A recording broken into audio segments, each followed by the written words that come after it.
This channel does not promote any violent, harmful, or illegal activities. All content provided by this channel is meant for an educational purpose only.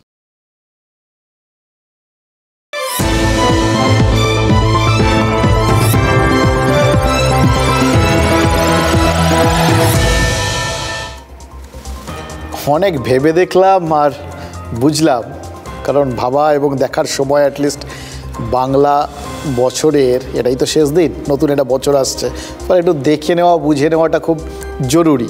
এবং তাতে বুঝলাম রাজনীতিতে পুরোটাই ধার বাকিতে চলে। এই যে দেখুন, ভোট প্রচার করছে নেতারা, সব দলের নেতা, তারা দুয়ার পার করে হেঁসেল পর্যন্ত চলে আসছেন, পারলে হাতা খুন্তি নেড়ে ভাত টাত মেখে ভোটারকে খাইয়ে দিয়ে যাবে, এরকম একটা ভাবটাপ দেখাচ্ছেন। কিন্তু তারা সবাই শুধু চাইছেন, সব কিছু চান।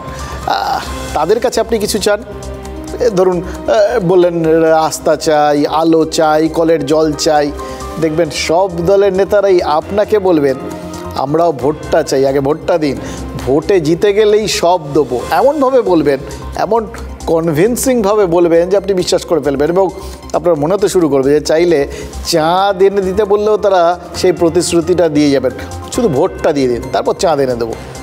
কিন্তু সবটাই তো প্রতিশ্রুতি, পরে হবে। মাঝে মধ্যে মনে হয় কী জানেন তো, আমরা ওই প্রতি ভোটের আগে নেতাদের বিশ্বাস করি, তাদের কথায় ভরসা করি, আশা করি যে নেতারা আমাদের চাহিদাগুলো মেটাবেন। কিন্তু নেতারা কি একবারও আমাদের ওপর ভরসা করতে পারেন না? মানে এই ধরুন কোথাও গিয়ে তারা আমাদের কোনো প্রতিশ্রুতি দিলেন না, তার বদলে কাজ করলেন এবং তারা এটা আশা করলেন, এই ভরসাটা আমাদের ওপর রাখলেন যে আমরা ওই কাজ দেখে ভোট দেবো।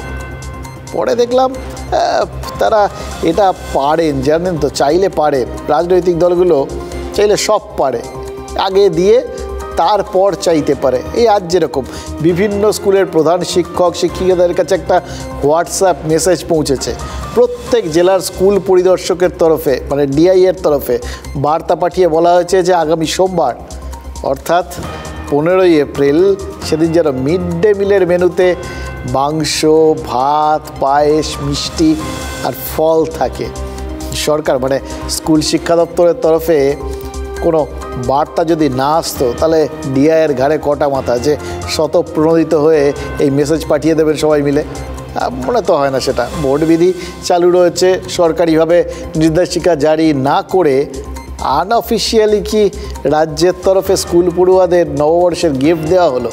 পয়লা বৈশাখ কাল, কিন্তু কাল তো রোববার, ছুটিটা মারা গেছে, স্কুল ছুটি, তাই রাজ্য সোমবার ওই পড়ুয়াদের নববর্ষের গিফট অর্থাৎ এই মাংস, ভাত আর ফল দেবে।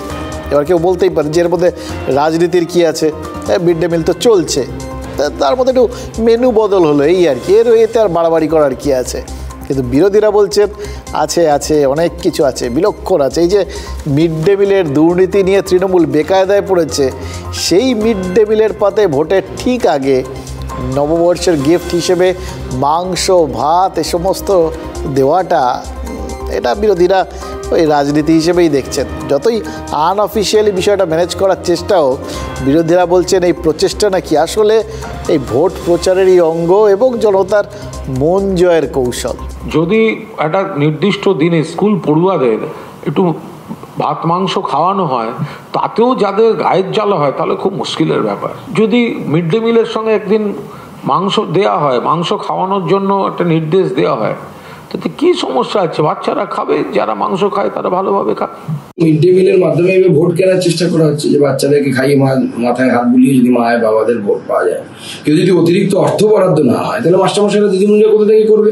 তাদেরকে তো চুরি করতে হবে। তাহলে মমতা ব্যানার্জি কি চাইছেন তার মতো গোটা দেশের মাস্টারমশাই দিদিমণিরাও তারাও কি চোর হয়ে যাক নাকি? দুই নেতার দুই বক্তব্য সম্পূর্ণ বিপরীতমুখী, এবং সত্যি কথা বলতে কি জানেন, দুটো বক্তব্যই ন্যায্য এবং সত্যি। এই যে কুণাল ঘোষ বললেন যে বাচ্চারা একটু গিয়ে স্কুলে গিয়ে মিড ডে মিলে একটু মাংস ভাত খাবে, পায়েস টায়েস পাবে, ভালো তো, এতে গায়ের জ্বালা কেন? ঠিক, বাচ্চারা যদি কিছু বাড়তি পায় সেটা খুব ভালো কথা, আমরাও খুব খুশি। এই বাচ্চাগুলো অ্যাটলিস্ট ভালো মন্দ কিছু পেলে, আমার আপনার ঘরেরই বাচ্চা তো পাচ্ছে, পাক, এটা খুব ভালো জিনিস। কিন্তু সুকান্ত মজুমদার যেটা বললেন সেটাও তো সত্যি, হবেটা কি করে? মানে এই যে টাকা পয়সার বাড়ানোর কথা হলো না, যে টাকা আছে তার মধ্যেই এই বাড়তি জিনিসটা, এটা কি করে হবে? নাকি টাকা পয়সাটা আলাদা করে স্যাংশন করা যায়নি কারণ ওই ভোট বিধি চালু রয়েছে সেই জন্য নাকি? তা সেটা যদি সবাই জানতেন তাহলে হঠাৎ করে এরকম খাওয়ানোর ধুম কেন পড়লো? গোটা ব্যাপারটার মধ্যে তাহলে কি কোথাও অন্যভাবে রাজনীতিটা লুকিয়ে আছে? মানে ধরুন যারা সোমবার স্কুলে গিয়ে এই মাংস ভাত পায়েস টায়েস খাবে তারা তো ভোট দেবে না, তাহলে যারা ভোটার নয় তাদের জন্য রাজনীতি এত দরাজ কেন? আমার মনে হচ্ছে এটা ওই কোথাও গিয়ে না একটা মরিয়া ভাব কাজ করছে, ডেসপারেশন, 100% ডেসপারেশন। এই যে মাংস ভাত, এটা নববর্ষ উপলক্ষে দেওয়া হোক সেটা তো খুব ভালো কথা, কিন্তু প্রাথমিকভাবে এটা ওই কাকতালীয়ভাবে নববর্ষটার সামনে এসে গেছে। আসলে এটা ভোটের উপহার, বাচ্চাদের খাইয়ে দাইয়ে বাচ্চাদের মা বাবার মন জেতার চেষ্টা করছে তৃণমূল, এটা তো সুকান্ত মজুমদার বললেন। তার এটা কথাটা পুরো কি উড়িয়ে দেওয়া যাচ্ছে? দেখুন গত বছর এই একই স্ট্র্যাটেজি তো আমরা খানিকটা হলেও দেখেছিলাম। গত বছর জানুয়ারিতে ওই পঞ্চায়েত ভোটের ঠিক আগে এরকমই তো একটা নোটিফিকেশান জারি করেছিল শিক্ষা দপ্তর। সেবার একটু আগে ভাগে প্ল্যান করে পরিকল্পনা করে একটা দীর্ঘ মেয়াদি বিষয় চালু করে দিয়েছিল। বলা হয়েছিল জানুয়ারির থেকে এপ্রিল পর্যন্ত 4 মাস মিড ডে মিলে মাংস, ডিম, মরশুমি ফল দিতে হবে। এর জন্য বাড়তি 371 কোটি টাকা বরাদ্দ হয়েছিল। কিন্তু তখনও তো, এবং তারপরেও টাকা পয়সা বরাদ্দ করার পরেও প্রশ্ন উঠেছিল যে এই সামান্য বরাদ্দে কিভাবে মাংস ডিম দেবে স্কুল, এবং সেটা নিয়ে বিতর্ক তৈরি হয়েছিল। সেই বিতর্ক তো এবারও পিছু ছাড়ছে না। এবার তো আবার বাড়তি কোনো বরাদ্দেরও খবর নেই, কারণ ওই সময়ের পর তখন তো আমাদের সরকারের আর্থিক অবস্থা নিশ্চয়ই আর একটু খারাপ হচ্ছে, কারণ লক্ষ্মীর ভাণ্ডারের টাকা ডবল হয়েছে, আর অনেক খাতে টাকা পয়সা দিতে হয়েছে, বাড়াতে হয়েছে, 3% হলেও দিয়ে বাড়াতে হয়েছে। এবার তাহলে সেই জন্য বাড়তি আর কি ওই দীর্ঘমেয়াদী পরিকল্পনা করে ওই ঠিক যেরকম পঞ্চায়েত ভোটের আগে 4 মাসের ছিল, এবার আর সেসব করার কোনো রকম সম্ভাবনা ছিল না, তাই একদিনই সই। কিন্তু আরও একটা ব্যাপার ছিল এই পঞ্চায়েত ভোটের সময়, তখন ঠিক হচ্ছিল না যে এক্স্যাক্ট কবে ভোটটা হবে, তাই একটা বড় সড়ো টাইম ফ্রেম নিয়ে নেওয়া হয়েছিল যাতে তার মধ্যে কভার আপ হয়ে যায়। এবার ব্যাপারটা নির্দিষ্ট, তাই একদিন। কিন্তু প্রশ্ন তো সেটা না, প্রশ্ন হচ্ছে টাকাটা আসবে কোত্থেকে, ওই বাড়তি টাকা। এই যে বর্তমানে মিড ডে মিলের খাতে পড়ুয়া পিছু রাজ্য সরকার খরচ করে কত টাকা দেয় জানেন? প্রাইমারির পড়ুয়াদের জন্য মাথা পিছু দৈনিক মাত্র 5 টাকা 45 পয়সা বরাদ্দ, আর আপার প্রাইমারির পড়ুয়াদের জন্য মাথা পিছু দৈনিক বরাদ্দ যেটা 8 টাকা 17 পয়সা। এই টাকায় ডাল ভাত তরকারি জোটাতেই তো হিমশিম খায় বহু স্কুল। আর যার জন্য একটা জিনিস দেখা যায় জানেন তো, বহু স্কুলের শিক্ষকই প্রত্যেক দিন সমস্ত ছাত্রছাত্রীকে প্রেজেন্ট দেখাচ্ছেন, যাতে যারা স্কুলে আসছে না তাদের বরাদ্দগুলো একত্রিত করে স্কুলে উপস্থিত যে ছাত্রছাত্রীরা তাদের খাওয়ার টাকাটা ম্যানেজ করা যায়, অ্যাটলিস্ট সবাইকে কিছু দেওয়া যায়। নইলে যে টাকা আসে সে টাকা দিয়ে তো সবাইকে কিছু দেওয়াই মুশকিল। জানি অনেকেই বলবেন যে এটা দুর্নীতি হয়ে গেল তো, তাহলে আমিও তো বলছি এটা এক অর্থে দুর্নীতি। এবং আমার কি মনে হয় জানেন, আমার মনে হয় মিড ডে মিল হলো একটা চূড়ান্ত অমানবিক এবং দুর্নীতিগ্রস্ত একটা প্রসেস, দুর্নীতিগ্রস্ত মানুষ তৈরির একটা সিস্টেম। প্রথম কারণ ওই যে বললাম, ওই বরাদ্দ অর্থ যে টাকা দেওয়া হয় তাতে যখন সবার মুখে ডাল ভাতটা ঠিক করে দিতে পারেন না টিচাররা, তাদের ভেতরে কি চলে ভাবতে পারছেন? তারা তাই বাধ্য হন ওই সমস্ত ছেলে মেয়েকে, সমস্ত পড়ুয়াকে প্রেজেন্ট দেখাতে। রোল কলের সময় এটাকে আপনি কারচুপি বলুন, যা খুশি বলুন, এটা এক অর্থে এই বাচ্চাদের খিদে মেটানোর চেষ্টা, যেটাকে আপনি দুর্নীতি বললে দুর্নীতি।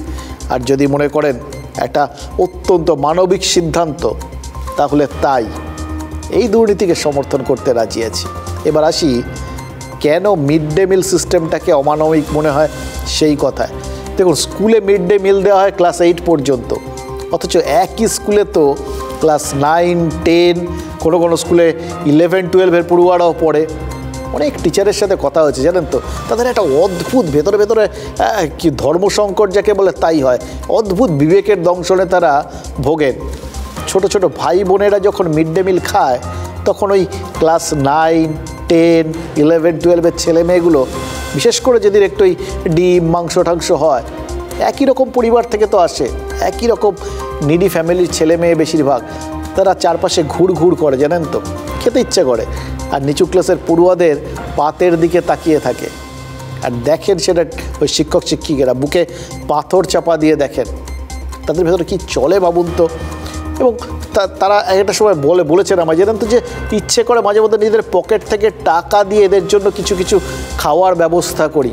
এবং শুনে মনে হচ্ছে সত্যিই তো, এই বয়স 1 বা 2 বছর বেড়ে গেলেই কি খিদে কমে যায় নাকি? এই যে ক্লাস 8-এ যে ছেলেটা বা মেয়েটা পড়ে, তার যতটা খিদে পায় তার থেকে 1 ক্লাস উপরে এই ক্লাস 9-এ যে ছেলেটা বা মেয়েটা পড়ে, তার খিদে কি কম পায়?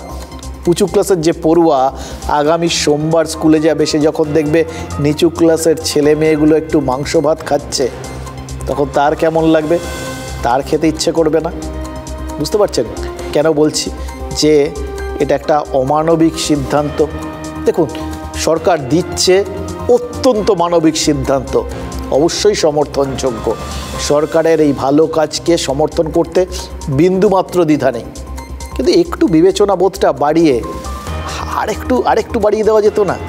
যদি সত্যিই কষ্ট করে এই টাকা পয়সাগুলো দেওয়া হয়, আরেকটু দিলে তো এই বাকি ছেলে মেয়েগুলোও একটু খেতে পেত। এক যাত্রায় পৃথক ফল হলে ভালো লাগে নাকি? আর এটাও ভেবে দেখুন, মানে সরকার, রাজনৈতিক দল, তারা তো আবার অন্যভাবে না বোঝালে বোঝেন না, তাই ওদের একটু অন্যভাবে বরঞ্চ বলার চেষ্টা করি। এই যে উঁচু ক্লাসের ছেলেমেয়েরা, এরা কিন্তু আগে ভোটার হবে। প্রাপ্তি ভুলে অপ্রাপ্তিটাই যদি এরা মনে রাখে, তাহলে তো ভোটের ক্ষেত্রে অনেক কিছু হিসেব গণ্ডগোলও যেতে পারে নাকি। তখন আবার অন্য হিসেব হয়তো আছে, যে তখন ওই ল্যাপটপ, সাইকেল, এ সমস্ত তখন হাতে পাওয়ার ব্যাপার থেকে যাবে, সেগুলো পেয়েই হয়তো ভুলে যাবে, এটাই হয়তো ভাবছে সরকার। অথবা এটাও হতে পারে, জানেন তো, যে দীর্ঘকালীন লাভের বদলে তাৎক্ষণিক লাভটাকেই সরকার বেশি গুরুত্ব দিচ্ছে। তাৎক্ষণিক লাভ কি?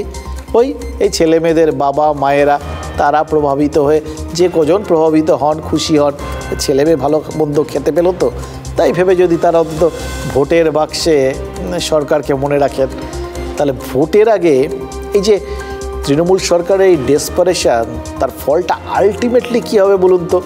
এই নববর্ষের গিফট তো ছাত্র, শিক্ষক, অভিভাবক সবার জন্যই ইস্যু, সবাই সাধারণ মানুষ, তাই এটা আমাদেরও ইস্যু। এই নির্দেশিকায় কোথাও বলা নেই যে এই অর্থ কোথা থেকে আসবে।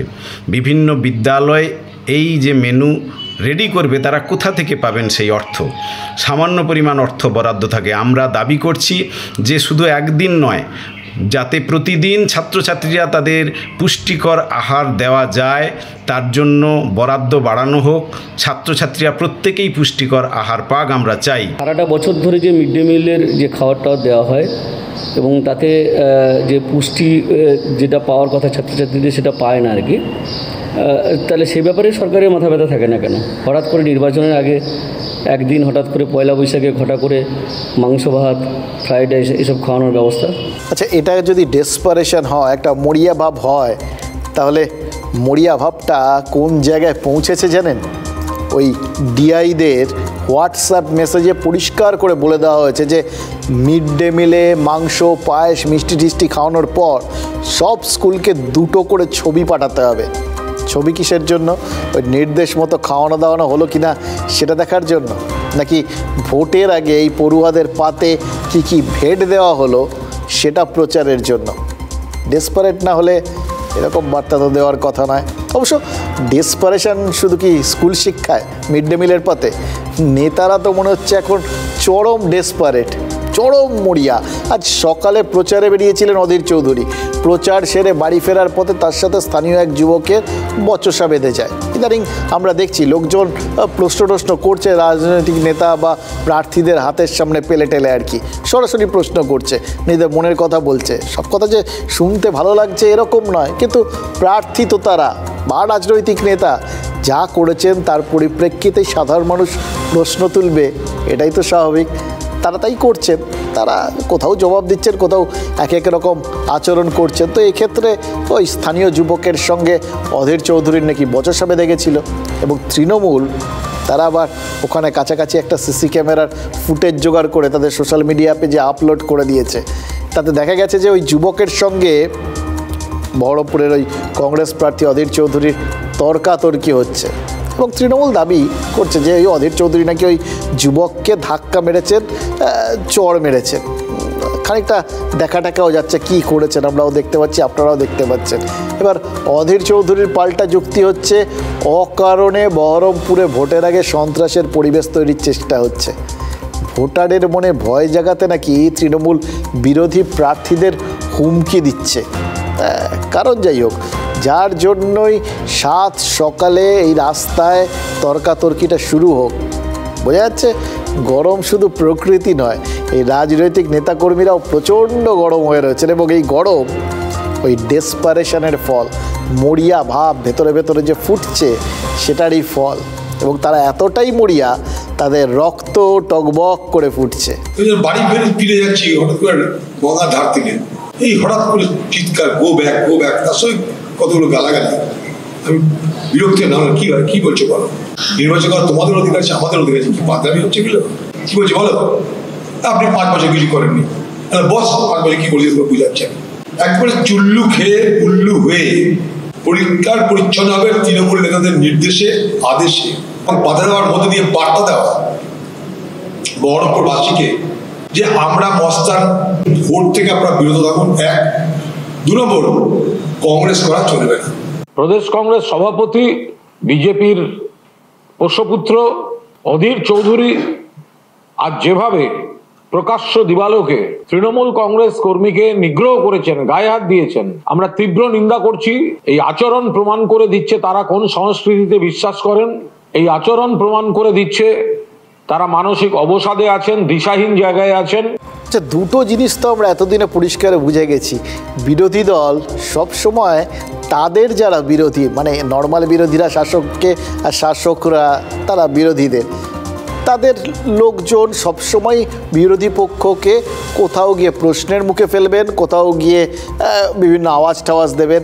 এই আওয়াজ দেওয়ার বিষয়গুলোতে রেগুলার দেখছি, কেউ যাচ্ছেন যখন চারপাশ থেকে বিভিন্ন আওয়াজ টাওয়াজ শুরু হচ্ছে, এবার সেটা কখনো গো ব্যাক, কখনো চোর চোর, এ তো আমরা নিয়মিত শুনছি। ফলে এইগুলোতে তো নেতাদের এখন অভ্যস্ত হয়ে যাওয়া উচিত এবং এই পরিস্থিতিগুলো তারা কীভাবে সামলাবেন সেটাতেও তাদের একটা মানসিক প্রস্তুতি থাকা উচিত। অভিজ্ঞ নেতা তো তারা সব, যারা নতুন তারা নয় ধরে নিলাম যে কোথাও গিয়ে হ্যান্ডেল করতে পারলেন না সিচুয়েশানটা, কিন্তু যারা পোড় খাওয়া নেতা তাদের তো ভুল হওয়ার কথা নয়।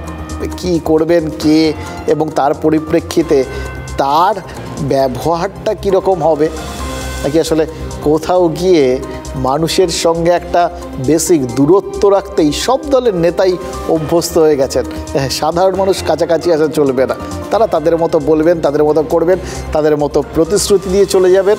তারা যখন চাইবেন একটু কাছে গিয়ে লোকজনের সঙ্গে কথাবার্তা বলবেন, কিন্তু লোকজন স্বতঃপ্রবৃত্ত হয়ে কথা বলতে আসবে সেটা চলবে না, মানে একটা দূরত্ব দরকার। আচ্ছা, নেতাদের সঙ্গে কখন দূরত্ব তৈরি হয় ভোটারদের? 1, তারা যদি দুর্ব্যবহার করেন, আর 2, তারা যদি out of sight out of mind হয়ে যান। চোখে দেখা নাই, তোমার দেখা নাই গো, তোমার দেখা নাই। এবার দেখা না পেলে ওই যদি দেখা না দিবে বন্ধু কথা কইও না, এইটা তো কেউ না কেউ বলতেই পারে। অনেক টালবাহানার শেষে এই যে সুরিন্দর সিং আলুওয়ালিয়াকে আসানসোলে প্রার্থী করেছে বিজেপি, তার জন্ম আসানসোলে, তার কর্ম ওখানে প্রাথমিকভাবে, তার আত্মীয় স্বজন সবাই আছে, কিন্তু তিনি দীর্ঘদিন ওখানের সঙ্গে হয়তো একটা দূরত্ব তৈরি করে ফেলেছেন, আর এবার এসছেনও দেরিতে। ফলে কোথাও গিয়ে ভাবা হয়েছিল যে যেহেতু জন্মকর্ম সব ওখানে, আত্মীয় স্বজন সব আছেন, দেরিতে তাকে নামালেও তিনি পরিবেশ পরিস্থিতির সাথে খাপ খাইয়ে নিতে পারবেন। কিন্তু আলুওয়ালিয়া কি স্বীকার করছেন জানেন? এই পরিস্থিতি বুঝতে তার কিছুটা সময় লাগবে। নিজের এলাকা, সেই এলাকা চিনতে এত সময় লাগছে কেন? আসলে দীর্ঘদিন এলাকার মানুষ তার দেখা পাননি, তিনিও এলাকার সঙ্গে দূরত্ব তৈরি করেছিলেন। তাই যতই জন্মসূত্রে তিনি আসানসোলের মানুষ হন, আলুওয়ালিয়াকে এতদিন যারা দেখেননি, আসানসোলের সেই ভোটাররা যদি বলেন যে দেখা না দিলে বন্ধু কথা কইও না, তাহলে তো আলুওয়ালিয়া মহা মুশকিলে পড়বেন। হয়তো সেটা ভেবেই তিনি হয়তো খানিকটা শেকি অবস্থায় রয়েছেন, বলছেন একটু সময় লাগবে। কিন্তু এক্ষেত্রে তার সহায়তা করতে পারেন স্থানীয় বিজেপি কর্মীরা যারা অ্যাকচুয়ালি এক্ষেত্রে তার ওই ত্রাতা মধুসূদন হতে পারেন। তারা কি সত্যিই তাদের প্রার্থীকে সেরকম খোলা মনে গ্রহণ করতে পারছেন? আসানসোলের ভূমিপুত্র সুরিন্দর সিং আলুওয়ালিয়া আসানসোলের প্রচারে নেমে কি বলছেন? তো এমন কোনো প্রশ্ন করবেন না যেটা যতক্ষণ পর্যন্ত আমি প্রত্যেক বিধানসভা 7টা বিধানসভায় না ঘুরি, লোকের সমস্যা যদি না শুনি তাদের মধ্যে, ততক্ষণ অবধি আমারও একটা এজেন্ডা যেটা আছে এটা ফিক্স করতে পারছি না। প্রার্থী হয়েছেন অথচ সমস্যার কথা জানেন না। জায়গা তো অপরিচিত নয়, এখানেই দীর্ঘদিন কাটিয়েছেন। এখনো পাশের কেন্দ্র বর্ধমান, দুর্গাপুরের সাংসদ আসানসোলের সমস্যা জানেন না। সমস্যার কথা না জানলে সমাধানের কি প্রতিশ্রুতি দেবেন? প্রশ্ন উঠছে বিজেপি প্রার্থীর প্রশ্ন ঘিরেই। কাঁটা দলের মধ্যে বিক্ষোভ। इसको देखिए हम भाजपा करते इसलिए भाजपा करते हैं, नहीं रोकते। যখন বিজেপির প্রার্থী বিজেপির লোকসভা প্রার্থীর সামনে বিরোধ করছে মানে ও বিজেপি করছে। আলুওয়ালিয়া অবশ্য নিজের ওজন বোঝাতেই ব্যস্ত। নরেন্দ্র মোদীজি, অমিত শাহজি আর নাড্ডাজি নিজে করলেন, ঘোষণা করলেন যে এস আলুওয়ালিয়া এখানকার প্রতিনিধি হিসাবে নির্বাচন লড়বে। তা বুঝতে হবে দেখি কে কার্যকর্তা আছে যার মাথায় ঢুকলো না এই ব্যাপারটা। উপনির্বাচনে 3 লক্ষ ভোটে জিতেছিলেন শত্রুঘ্ন সিনহা। সিলেবাস তাড়াতাড়ি কমপ্লিট করতে না পারলে ভোটারদের মন জয় করা কঠিন হয়ে যাবে না তো আলুওয়ালিয়ার পক্ষে? দেখুন, দূরত্ব তৈরি হলে সময় তো লাগবেই। মানে রেগুলার মানুষজনের মধ্যে না থাকলে তাদের সমস্যাগুলো বোঝা বা জানা অত সোজা নাকি? আমাদের সব থেকে বড় সমস্যা তো এটাই, নেতারা তো আমাদের মধ্যেই থাকেন না, তাই তারা জানেই না যে কি এক্স্যাক্টলি আমরা কি চাই, এবং তারা যেটা নিয়ে চেঁচামেচি করেন, আমাদের সামনে তুলে ধরার চেষ্টা করেন, হয়তো আমাদের তার কোনো প্রয়োজন নেই, আমাদের প্রয়োজনটা আলাদা। এবার এই প্রয়োজন কে কারটা বুঝছে সেটা একটা বড় প্রশ্ন। এই যে শাসক দল বা শাসক দলের নেতারা, তাদের মধ্যেও যে মরিয়া ভাবটা তৈরি হয়েছে, সেটাও কি তাদের দলের লোকেরা নিজেদের কি চান সেটাই নেতারা বুঝতে পারছেন না বলে?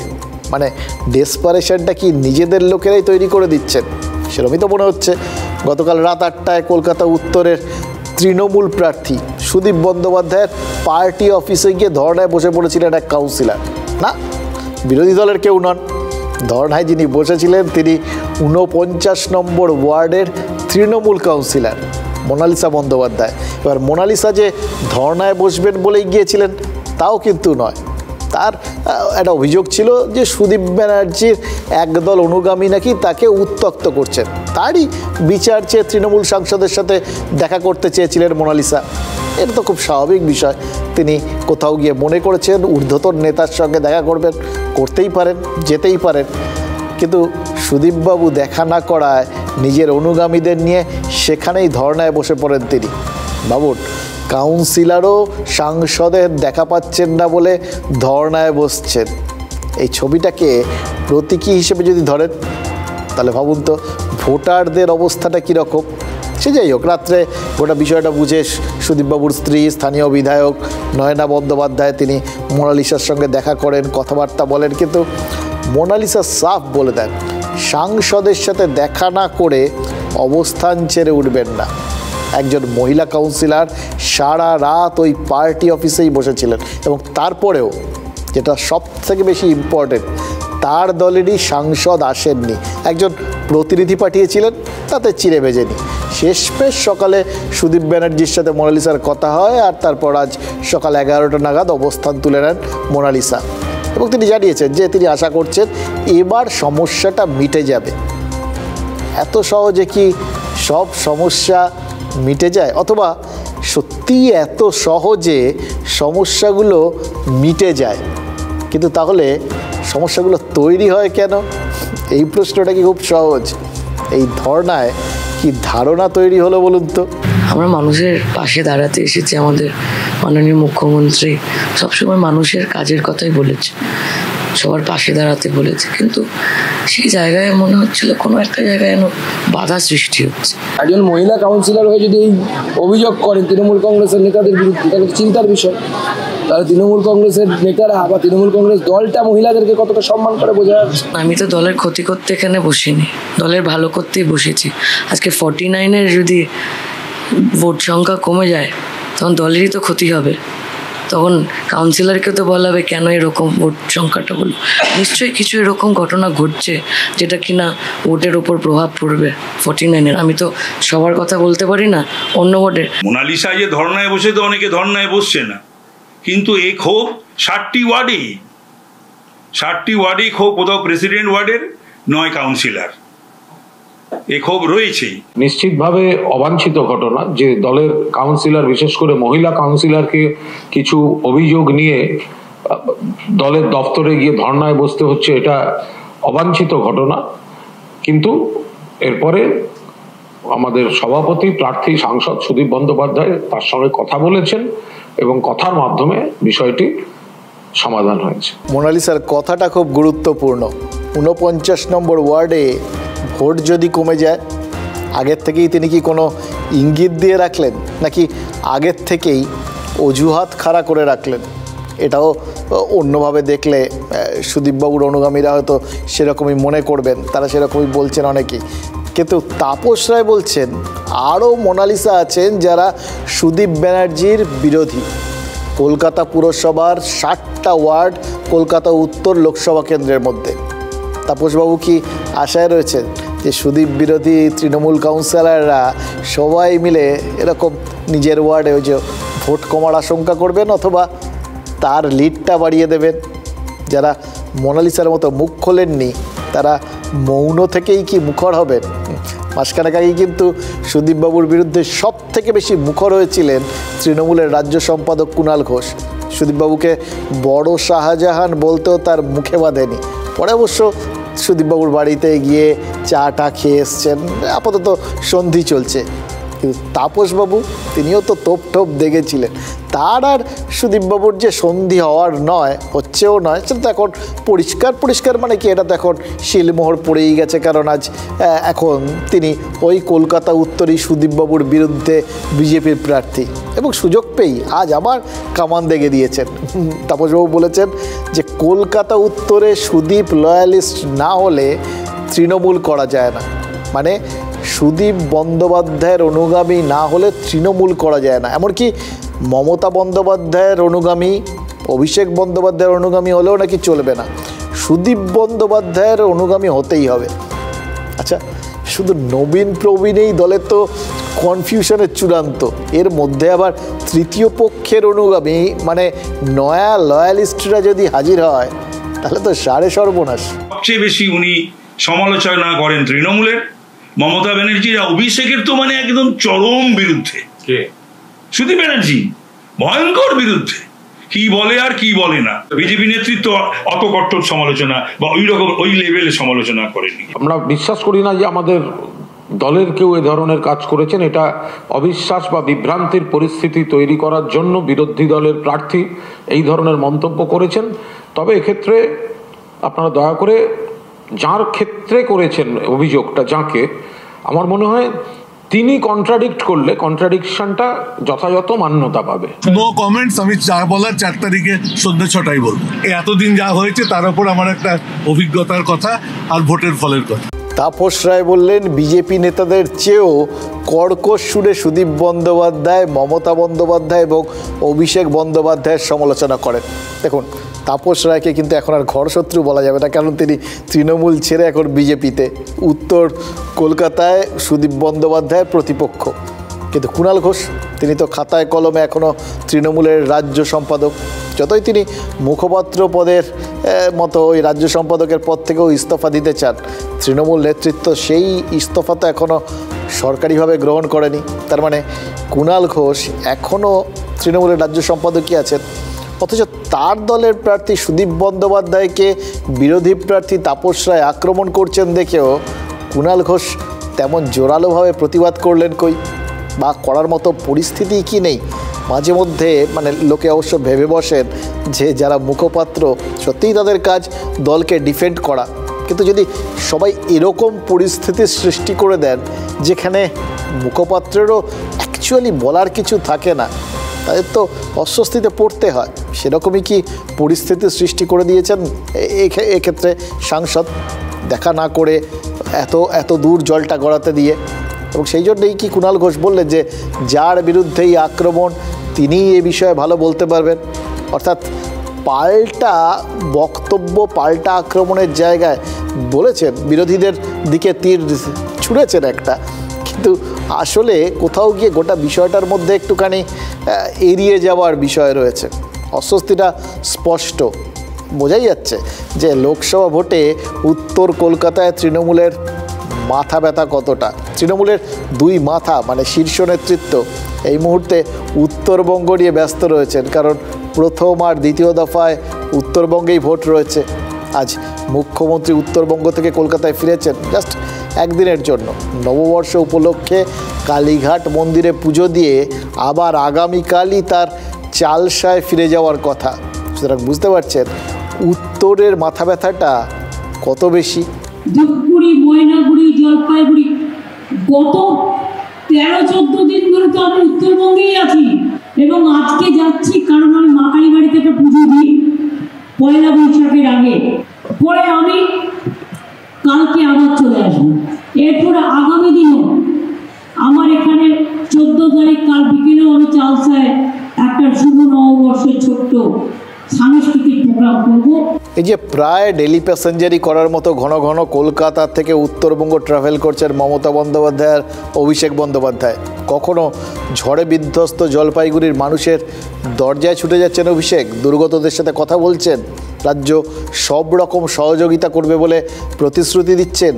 আবার মুখ্যমন্ত্রী তার প্রচারের ফাঁকে কখনো স্থানীয় স্কুলে চলে যাচ্ছেন, কখনো চা শ্রমিকদের সঙ্গে কথা বলছেন। এসবের কারণ কি? উত্তরবঙ্গের পরিস্থিতিটা তারা কোথাও গিয়ে বুঝতে পেরেছেন ঠিক সুবিধের নয়। অবশ্য ঘটনাচক্রে এত ঘন ঘন উত্তরবঙ্গে যাওয়া, সেখানে মানুষের বাড়িতে পৌঁছে মমতা বন্দ্যোপাধ্যায় এবং অভিষেক বন্দ্যোপাধ্যায়ের এত যে বিভিন্ন প্রতিশ্রুতি বা তাদের সঙ্গেই আছেন এটা বোঝানোর চেষ্টা, এটার পেছনে যে একটা মরিয়া চেষ্টা কাজ করছে সেটা বোঝার জন্য তো বিরাট রাজনৈতিক বিশেষজ্ঞ হওয়ার দরকার নেই। কারণ উত্তরবঙ্গের যা আসন তার পুরোটাই তো প্রায় এবার বিজেপি তুলে নিয়ে চলে গেছিলো গত ভোটে। সেখান থেকে খানিকটা পুনরুদ্ধার করতে না পারলে এত বিরাট ব্যবধানে গোটা রাজ্যটা জিতে নেওয়ার পর কোথাও গিয়ে একটু মানে ইগোতেও তো লাগে। মানুষের পাশে থাকার এই আকুতির পেছনে কি তাই ওই উত্তরবঙ্গের ওই রাজনৈতিক প্রেক্ষাপটটাই দায়ী? দেখুন, উত্তরবঙ্গের মানুষের থেকে তৃণমূল কি দূরে চলে গেছে, মানে সেটাই কি গত ভোটে মানুষ বুঝিয়ে দিয়েছেন। এই যে 8টার মধ্যে 7টা আসনই বিজেপি পেয়ে গেছে, সেটা তো কোথাও গিয়ে মানে ওই দূরে চলে যাওয়ার ফল কি না, সেটাই নিশ্চয়ই এবার ভোটের আগে বুঝতে চেয়েছেন তৃণমূলের শীর্ষ নেতৃত্ব। এটা বোঝার দরকার, কারণ শাসক দল তাদের মানে নেতৃত্বই তো দেখান কিভাবে মানুষের কাছাকাছি পৌঁছবেন, কোনটা সঠিক রাস্তা হওয়া উচিত, সেই চেষ্টাই করছেন মমতা বন্দ্যোপাধ্যায়, অভিষেক বন্দ্যোপাধ্যায়। এটা খুব জাস্টিফাইড একটা চেষ্টা আর কি, নেতৃত্ব দেওয়ার জন্য। তার তো আগে নিজে আপনি আচরি ধর্ম করে তারপর তো কর্মীদের বুঝাই, এরকম জায়গায় পৌঁছতে হবে। কিন্তু তারা যখন মানুষের কাছাকাছি পৌঁছানোর চেষ্টা করছেন, তখন কি তৃণমূল কর্মীদের একটা অংশ দলের থেকে ক্রমশ দূরে সরে যাচ্ছেন? সেই কথাগুলো এবার বলবো, যে কথাগুলো না বললেই নয়।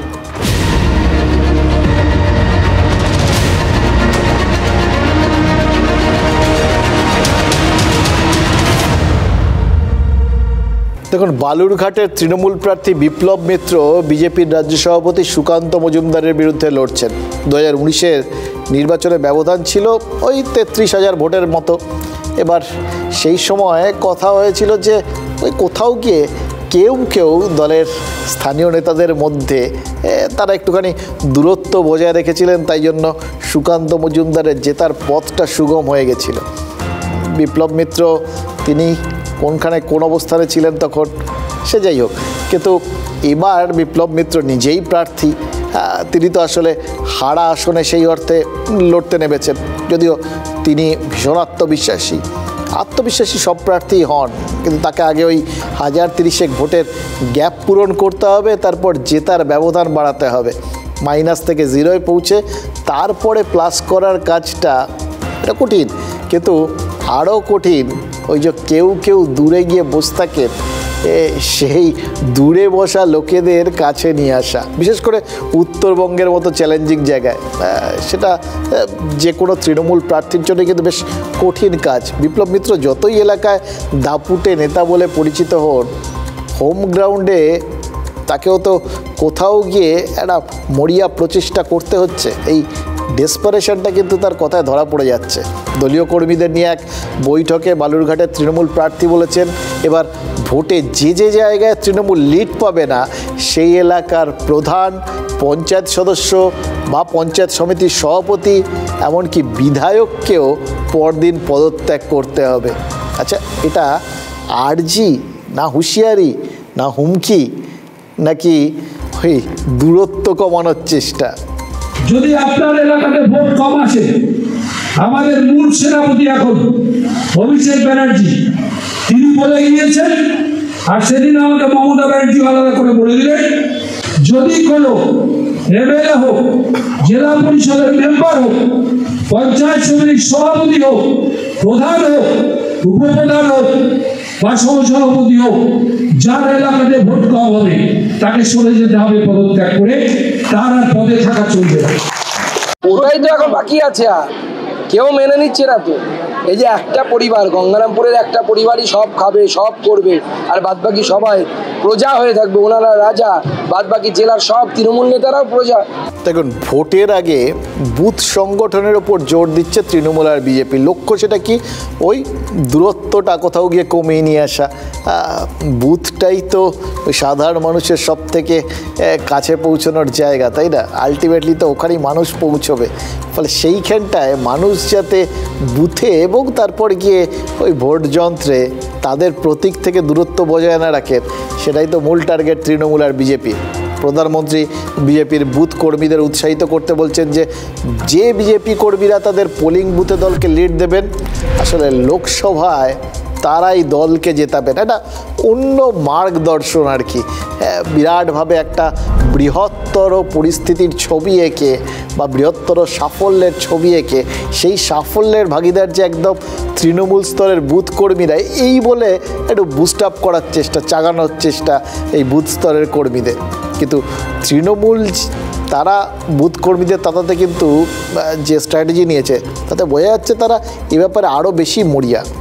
এই যে বিপ্লব মিত্রের কথা শুনলেন, তো সেটা শুনেই তো বোঝা যাচ্ছে অভিষেক বন্দ্যোপাধ্যায় তো জেলায় জেলায় ঘুরে তৃণমূলের বুথ স্তরের কর্মীদের কড়া সুরে বার্তা দিচ্ছেন। প্রত্যেক জেলাতেই দলের নেতা কর্মীদের তিনি বলে দিচ্ছেন তার কোথায় কত লিড চাই, এবং দল যদি পিছিয়ে থাকে তাহলে দলের নেতা কর্মীরাই যে দায়ী থাকবেন সেটাও অভিষেক বন্দ্যোপাধ্যায় বুঝিয়ে দিচ্ছেন, নরমে বা গরমে। যেভাবেই বুথ কর্মীদের বোঝান না কেন, এটা তো পরিষ্কার বোঝা যাচ্ছে যে লোকসভা ভোটে জিততে যে কোনো দলই তাদের তৃণমূল স্তরের কর্মীদের ওপর ভরসা করছে সব থেকে বেশি। তাহলে এই যে ধূপগুড়িতে অভিষেক বন্দ্যোপাধ্যায় সভা করে আসার পরেই মাগুমারি 1 নম্বর পঞ্চায়েত সমিতির প্রাক্তন সদস্য, বর্তমানে বুথ সভাপতি সহ 100রও বেশি কর্মী তৃণমূল ছেড়ে বিজেপিতে যোগ দিলেন, তার প্রভাব ভোটে কতটা পড়বে? তারা তো বুথ স্তরেরই কর্মী। এলাকার বুথগুলোতে কি তৃণমূলের ফলে খানিকটা দুর্বল হয়ে পড়বে? ভোটের আগে অভিষেক বন্দ্যোপাধ্যায় যেখানে সভা করতে গেছেন সেই জায়গার বুথ স্তরের তৃণমূল কর্মীরা কেন দল বদলালেন? বিরোধীরা কটাক্ষ করে বলছেন জাহাজ ডুবছে, আর জাহাজ ডুবছে বুঝলে ইঁদুরেরাই নাকি সবার আগে জলে ঝাঁপ দেয়। কতজন এলেন আজকে এখানে? আজকে তো অভিষেক বন্দ্যোপাধ্যায় আপনাদের এলাকাতেই সভা করেছে ধূপগুড়িতে, আর আজকের দিনেই আপনারা দল ত্যাগ করলেন। দল ত্যাগ করার বুথ থেকে যদি আসে তাহলে বাধ্যতামূলক আমরা দল ত্যাগ করতে বাধ্যতা। আপনি কি বুথ সভাপতি ছিলেন? হ্যাঁ, বুথ সভাপতি, প্রাক্তন প্রধান এবং এখানকার বুথ সভাপতি। তাদের নেতৃত্বে সব পরিবার আজকে আমাদের সাথে যায়, যত আসবে তত আমাদের দিকে চলে আসবে। দেখুন, বিরোধীদের বিশ্লেষণ শুনে রাজনৈতিক পর্যায়ে না যাওয়াই ভালো। শুধু একটা কথাই ভাবছি, এই তৃণমূল স্তরের কর্মীদের সঙ্গে কি নেতৃত্বের কোনো দূরত্ব তৈরি হয়েছে, যে তারা এই দলের ভাঙনটা আজ করতে পারছেন না? মহিনের ঘোড়াগুলোর সেই গানটা মনে আছে তো, তারারাও যত অলাউক বর্ষ দূরে, তুমি আর আমি যাই ক্রমে সরে সরে। তৃণমূলের নেতৃত্বের সঙ্গে কর্মীদের কি কয়েক আলোকবর্ষ দূরত্ব তৈরি হয়েছে, যে তারা ভোটের আকাশে অন্য নক্ষত্রের দিকে ছুটে যাচ্ছেন? ব্যারাকপুর শিল্পাঞ্চলেও তো তৃণমূল ছেড়ে বিজেপিতে যোগ দিয়েছেন বেশ কয়েকজন। তাদের মধ্যে রয়েছেন উত্তর 24 পরগনার শ্রমিক নেতা প্রিয়াঙ্কু পাণ্ডেও।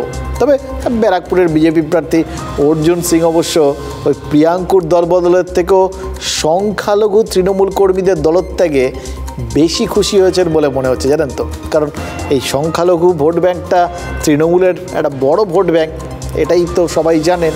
এবার সেই ভোট ব্যাঙ্কে যদি ভাঙন ধরানো যায়, তাহলে এটা মানতে হবে যে অর্জুন সিংয়ের তৃপ্ত হওয়ার কারণ আছে।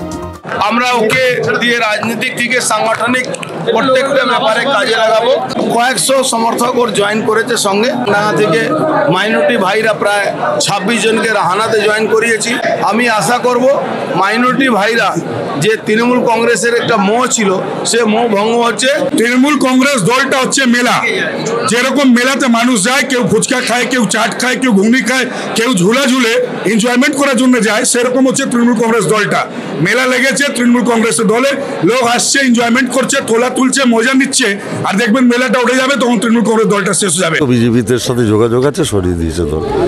ভাটপাড়ায় কি কোনো সাংগঠনিক আপনাদের কোনো? না না না, প্রিয়াঙ্কুরের আগেই বিজেপির সাথে যোগাযোগ ছিল বলে ওকে আরটিআইয়ের পর থেকে সরিয়ে দিয়েছিল পার্টি।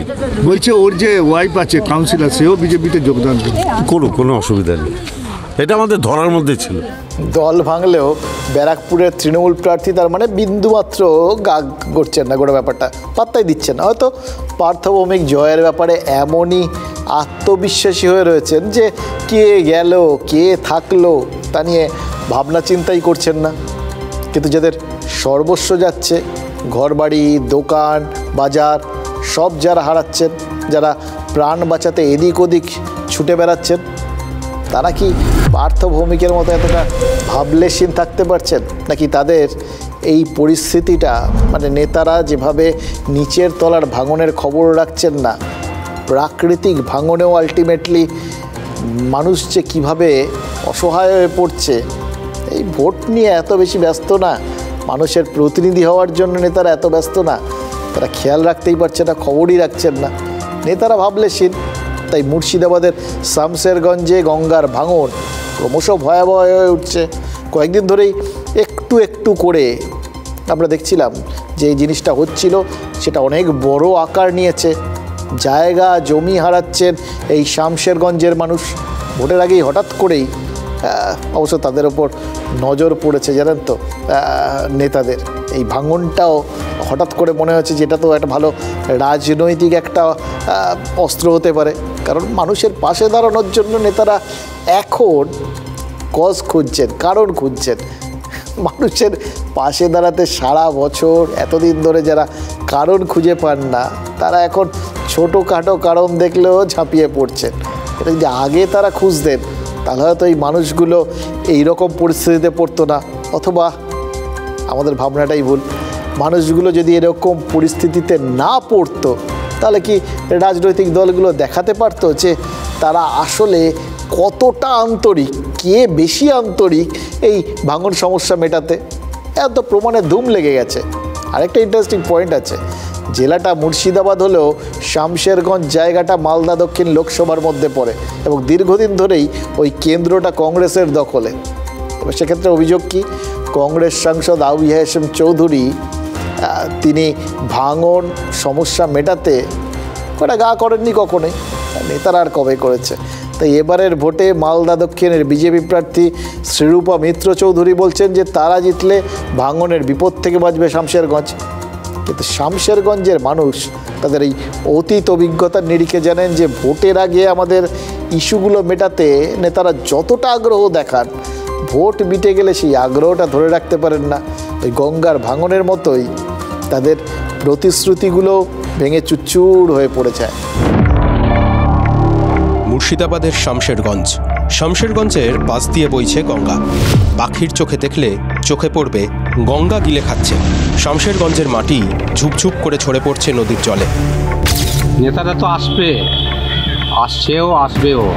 হ্যাঁ, কিন্তু আমাদের তো কোনো কথা শুনছে না। পঞ্চায়েত না ভিডিও না কোনো সরকারি নেতা কোনো ব্যবস্থা নিচ্ছে না। আমাদের যে বাড়ি ঘর সব ছারখার হয়ে গেল, কে খাচ্ছে কি না খাচ্ছে কেউ দেখতে আসছে কি?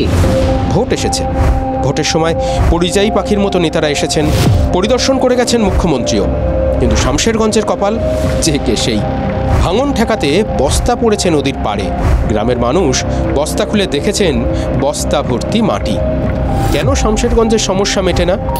শামশেরগঞ্জ জেলা মুর্শিদাবাদ, কিন্তু লোকসভা কেন্দ্র মালদা দক্ষিণ। গত লোকসভা ভোটেও মালদা দক্ষিণ ছিল কংগ্রেসের দখলে। অভিযোগ, সাংসদ আবু হাসেম খান চৌধুরী পাশের জেলা মালদা থেকে কষ্ট করে আর শামশেরগঞ্জের ভাঙন দেখতে আসতে পারেননি, মাথা ঘামাতেও বোধহয় পারেননি। ভোটের সময় আসছে তখন হয়তো যে দল কি হয় ভোটটা দিচ্ছি, কিন্তু যখন ভোট পেরিয়েছি তখন আর কাজ করে না। নিচে সাই আছে তো দৌড়ে দিয়ে বাঁধছে, দিয়ে চারটে গেলাতে বালু বস্তা সাজায় এবং সবাই থাকবে কাছে বলছে একই কথাই। এখন চলছে এগুলো ঝাউতাবাজি, এগুলো কোনো কাজ হবে না।